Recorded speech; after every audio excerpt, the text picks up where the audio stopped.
با درود خدمت شما عزیز دلم عزیزم، در خدمت هستم با یک انرژی خانی دیگه از سری انرژی خانی های فال کراش. موضوع این لحظه انرژی خانی ما کی روی شما کراش داره، اسمش چیه؟ ولی ببینیم این فردی که روی شما کراش داره کی هستش، اسمش چیه و اینکه عاقبت این احساس این فرد چه خواهد شد. با نماید خداوند و یاری کائنات انرژی خانیمون رو آغاز میکنیم. این فرد توی فکر این هست جام احساسش رو به شما بده و بگیره.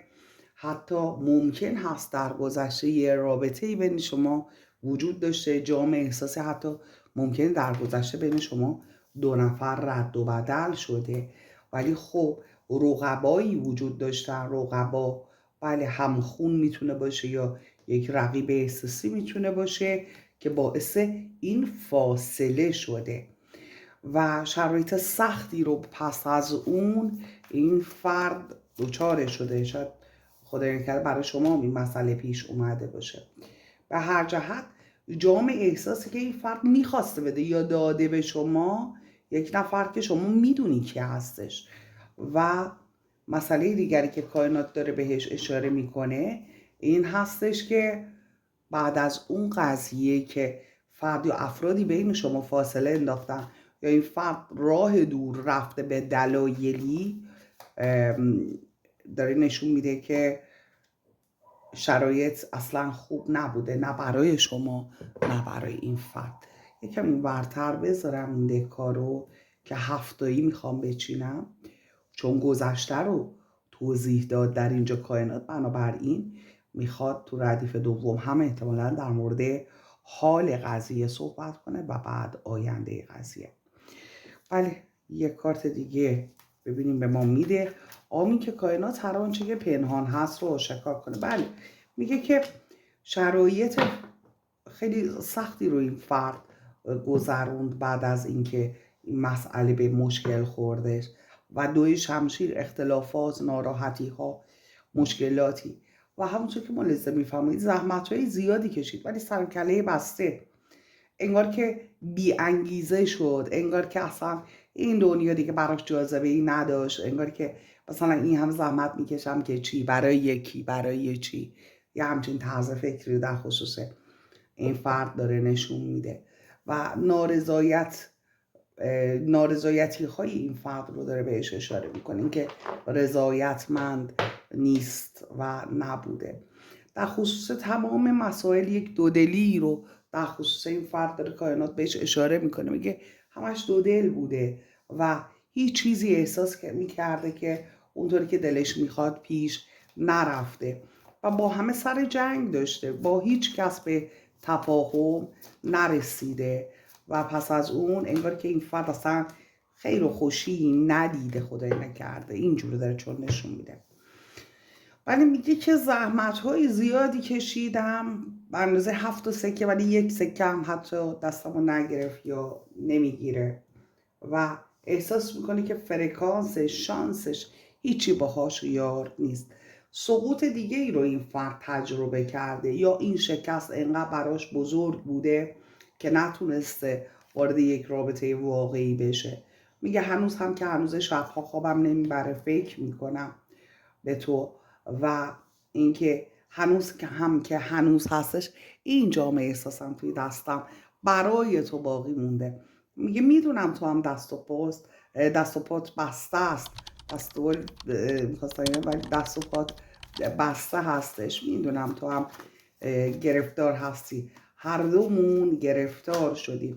حالا این که ببینید به نفرات سوم داره اشاره میکنه. به طور مثال شاید این فرد اصلا گفته برین با فلانی حرف بزنین، گفتن که نه اینطور نمیخواد، کسی دیگه ای رو میخواد. از این اتفاق هم هست ها، یعنی که چون افرادی باعث شدن که این جام احساس رد و بدل نشه رو هم داره بهش اشاره میکنه، یا حالا افرادی باعث شدن که این عشق خراب بشه رو. بنابراین 2 تا ورژن رو داره بهش اشاره میکنه، 2 یا چند ورژن رو. مسئله دیگری که کائنات داره بهش اشاره میکنه میگه که گزینه‌های مختلف همیشه برای من بوده، نه اینکه کسی نباشه که کسی که منو دوست نداشته باشه. من میگه خوشم نمیاد، من احساس دست و پا بستگی و احساس پوچی میکنم.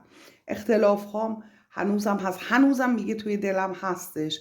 وقتی یه موقع ها فکر میکنم یه سری مسائل دیگه برام آشکار میشه، اون دفعه اینطوری شده و پس اون موقع اینجوری بود. میگه وقتی به اونا فکر میکنم میگه نمیتونم ارتباطم رو با آدمایی که این احساس رو، این رابطه رو سعی کردن خراب کنن یا خراب کردن، نمیتونم با این آدما خوب باشم، نمیتونم با این آدما یک رنگ باشم، یک دل باشم، چون احساس میکنم اونا با من یک دل نیستن. و مسئله دیگری که کائنات داره در اینجا بهش اشاره میکنه چاکرای تاجش، میگه که همش خشم و عصبانیت و انگار که یه کسی بوده که منو میتونسته بفهمه، اینو هم من گرفتن. انگار یه کسی بوده که منو میتونسته درک کنه، اینو هم من دور کردن. و به خاطر همین این رفتن که از روی غم بوده، این تجربه تلخی که من به دست آوردم، میگه اینها همه به خاطر آدمایی بوده که نذاشتن و این رو نمیتونم فراموش کنم. اینکه من آدم خوششانسیم، شرایط خوب برام به وجود میاد، اما آدمایی دیگه از روی خودخواهیشون راهها رو برای من میبندن و میگه همه اینها برای من آشکار شده. دقیقا همه اینها رو متوجه شدم، همه اینها رو فهمیدم و متوجه همه این مسائل هستم.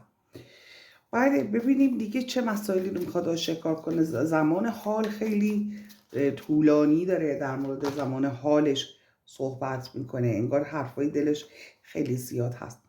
میگه نه اینکه موفقیت های توی زندگی از نظر مالی یا از نظر وجه اجتماعی نداشته باشم، نه، موفقیت داشتم، اما اون چیزی که من میخواستم، اون چیزی که من بهش موفقیت میگفتم، تو بودی که تو نیستی در کنار من. و این موفقیت هم حتی اگر باشه برای من ارزش نداره، بدون تو ارزشی نداره. در خصوص آینده چه فکری میکنه این فرد یا چه حسی داره؟ احساس میکنه که در آینده میتونه یه برنامه ریزی هایی که وجود داره، برنامه ریزی هایی رو به وجود بیاره، اما میگه یک دسیسه، انگار یک توطئه، یا انگار که یک انرژی وجود داره که میگه جلوی من رو گرفته الان. حالا به طور مثال خودش ازدواج کرده، وارد یه زندگی و مسئولیت هایی یا داره، یا اینکه شما ازدواج کردید، شما یه مسئولیت هایی داری، یا اینکه نه، حالا ازدواج شده بعد طلاق شده، مسئولیت فرزند و فرزندان شده، یا مسیر دور هست، راه دور هستش. به هر جهت احساس میکنه که یک سری شرایط دست دادن که این مسئله هنوزم که هنوزه انگار توش یه گرو گوری داره به قول معروف. و مسئله دیگری که داره بهش اشاره میکنه، میگه وقتی به این فکر میکنم من و تو در کنار هم با تضادهایی که حتی ممکنه نسبت به هم داشته باشیم، میگه وقتی فکر میکنم، خوب که فکر میکنم، میبینم که بله میتونیم یک شرایط بسیار ایدئالی رو در کنار هم داشته باشیم و ما در کنار هم باشیم موفقیت های زیادی رو میگه میتونیم کسب کنیم، چه از نظر احساسی و چه از نظر مالی. و مسئله دیگری که هستش، میگه با یک نفر صحبت کردم، او به من گفت که اگر در کنار تو میموندم خیلی چیزها به دست می آوردم و احساس میکنم که هنوز راههایی بسته هستش، اما با تمام این حرفا، با تمام این چیزهایی که میشنوم یا میبینم که یه بستگیایی، یه مشکلاتی هستش، یک انرژی شیطانی وجود داره با همه این حرفا. بله، حتی میگه تو رو زیر نظر دارم، میخوام که این رابطه باز هم شکل بگیره، باز هم امیدوارم، باز هم به شانس خودم امید دارم، امیدوار هستم که این رابطه شکل بگیره. هنوز هم این جام احساسم رو به هیچ کس ندادم، چون هیچ کس توی قلب من حضور نداره. محکمه الهی میگه منتظرم عدالت الهی برقرار بشه و تصمیم های مالیش رو هم بهش داره اشاره میکنه که در خصوص مسائل مالی هم موفقیت هایی میگه دارم کسب میکنم، همش میخوام شرایطم رو برای اومدن تو درست کنم. آمین که کائنات هر آنچه که پنهانه آشکار کنه. بله، از نظر احساسی میگه یک عشق آتشی، یک کشش احساسی بسیار خاصی نسبت به تو دارم. میگه این احساسم رو توی زندگی نسبت به هیچ کس نداشتم و این حس رو نسبت به هیچ کس نداشتم و ندارم و با کس دیگری هم نتونستم هیچ وقت تقسیم کنم و نخواستم و نمیتونم. میگه میدونم حرف و حدیث هایی شد، یه حرفایی شد، یه چیزایی شد که نتونستیم ما با هم زیر یه سقف قرار بگیریم، نتونستیم ما با هم باشیم، به خاطر دیگران شد. دقیقا این رو میگه میدونم. میگه از اون به بعد من خیلی دور و بر خودم رو خلوت کردم، مرز گذاشتم، حد و مرز گذاشتم، خط قرمز هام رو مشخص کردم تا بتونه روحم شفا پیدا کنه، بتونم حس خوبی داشته باشم، تا بتونم فراموش کنم اون مسائل رو و خودم رو همیشه برای این آماده میکنم که با تو یک شروع داشته باشم، یک شروع زیبا با تو داشته باشم و همیشه به یاد تو هستم، عاشقانه دوستت دارم، به یادت هستم و پیش خودم فکر میکنم اگر این فرصت به وجود بیاد خیلی باید با احتیاط حرکت کنم. یه موقع خدای نکرده دل تو رو نشکنم و این رو میدونم که هیچ کس به اندازه من قدر تو رو هرگز ندونسته و نخواهد دونست. بله، میگه که امیدوارم که تصادفی هم که شده، اتفاقی هم که شده، یه روزی دوباره در کنار هم قرار بگیریم، سر راه هم دیگه قرار بگیریم و با اینکه خیلی تفاوت‌های زیادی ما با هم داریم، اما خیلی هم به درد هم میخوریم، خیلی میتونیم با هم زندگی عاشقانه‌ای داشته باشیم، میتونیم با هم یک رابطه بسیار شیرین و زیبایی داشته باشیم، میتونیم با هم یک شروع داشته باشیم. حتی حالا کارت کودک هست، اینکه دوست داشته با شما فرزندی داشته باشه و به معنای شروع هم میاد کارت کودک. میگه من و تو پتانسیل داشتن یک عشق واقعی رو داشتیم، میتونستیم خیلی به اوج برسیم، ولی با کارهایی که کردن آدمای دیگه، غم و اندوه و این فکر این عشق فقط برای من باقی موند. خیلی چیزهای موقع شنیدم که شوکه شدم. حالا به طور مثال شما با فردی وارد رابطه شدید، شما یا مهاجرت کردی، مسافرت کردی، هر چیز دیگری، و این که میگه سوالهای خیلی زیادی در ذهنم باقی موند و دنبال جوابهای بسیاری هستم. سنوچلار جواب یه سری چیزها رو میخوام بدونم یه چیزایی که شاید واقعا واقعیه، واقعا واقعیت داره، یه چیزهایی که شنیدم واقعا حقیقت دارن یا نه. و تنها هستم، در یک خلأ، در یک تنهایی به سر میبرم. اگر تمام دنیا در کنار من باشن، میگه من باز هم تنها هستم، منتظر اون زمان و لحظه‌ای هستم که این فرصت فرا برسه و من این ماسک رو بندازم، عشقم رو به تو اعتراف کنم. اعتراف به عشق کردن رو اشاره میکنه و خیلی پشیمون هستم، میگه به خاطر اینکه یه فرصت هایی بوده فکر میکنم یه تنبلیایی کردم، یه زمانها و فرصت هایی رو از دست دادم. خبرها رو داره بهش اشاره میکنه، پرنده ها، خبرها و مسائلی از این قبیل رو داره بهش اشاره میکنه و از طرف دیگه داره میگه که این مسیر بر من خیلی سنگین بود، و خیلی برای من گرون تموم شد.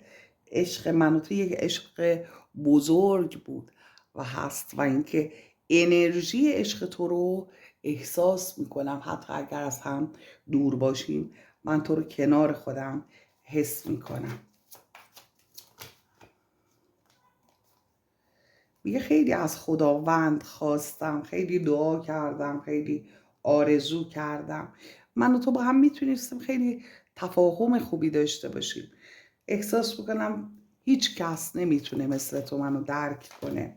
حالا اگر تجربه ای هم با شما نداشته ولی احساسش این هست، این فرد میدونید احساسش این هست که شما میتونستی خیلی خوب درکش کنی، یه رابطه یه خانواده خوب با هم داشته باشید. حتی ببینید به میوه ممنوعه داره اشاره میکنه و اینکه حلقه رو ببینید کف دستش هستش و نیمه تاریک این قضیه میگه نصیب من شد. و از طرف دیگه میگه زخم‌های کهنه‌ای توی دل من به جا گذاشت این مسئله. میتونست خیلی شادی آفرین باشه اما نشد و من حالا منتظرم، همیشه منتظر هستم تا این دیوار، این فاصله از بین ما کنار بره و این بازی که اونها رو انداختن اون بازی تموم بشه. یه موقعی ببینم که واقعا این بازی تموم شده و یک عشق واقعی، یک خزینه، دیدید میگن خزانه غیب خداوند، از نظر مالی رو میگن، این هم از نظر احساسی رو داره بهش اشاره میکنه. میگه یک خزینه بزرگ، یک عشق بزرگ، یک علاقه بسیار زیاد رو داره بهش اشاره میکنه و احساس میکنه که حتی میگه انگار که در یک دنیای دیگه با تو زندگی کرده بودم و عشق و شهوت رو وقتی شناختم که تو رو شناختم و اینکه میدونم این دخالت خداوند بوده که من تو رو اصلا ببینم، این در سرنوشتم بوده که تو رو دیدم وگرنه چرا باید تو رو میدیدم. و هدف من هنوز هم که هنوزه، میگه رسیدن به تو هستش، هنوز که هنوزه و آدمای دیگه نذاشتم، اذیت کردن و داره به ققنوس هم در انتهای دیگه اشاره میکنه. این که کائنات هر آنچه که پنهان هست رو آشکار کنه. حروف اسمی این فرد چی هستش؟ حروف اسمی که برای این فرد کائنات داره نشون میده میتونه حرف د، ر، ی در اسم و فامیلی این فرد این حروف وجود داره. بله، م، ت، ش یا س، ک، ل، ب، ای و او. در حروف اسمی و فامیلی این فرد این حروف وجود داره. بله، کائنات میگه که بله، یک بله رو داره میگه در خصوص خواسته های این فرد و میگه راه ها با یک انرژی مثبت برای این فرد باز هستش و اینکه اما الان زمانش نیست ولی امیدش رو میگه نباید از دست بده و اینکه قبل از این هم که حرکت کنه باید خیلی جوانب مختلف قضیه رو در نظر بگیره و اینکه بله میگه که باید به اون زنگ ها توجه کنه. او یاری به معنای زنگ های خطر، اینکه از چرا کارایی باید استفاده کنه، یعنی که یک مسئله شسته رفته نیست هنوزم که هنوز کائنات میگه ممکن هست با زمان یه چیزایی درست بشه ولی اینکه بخواد حرکتی انجام بده خودش میگه نمیتونه.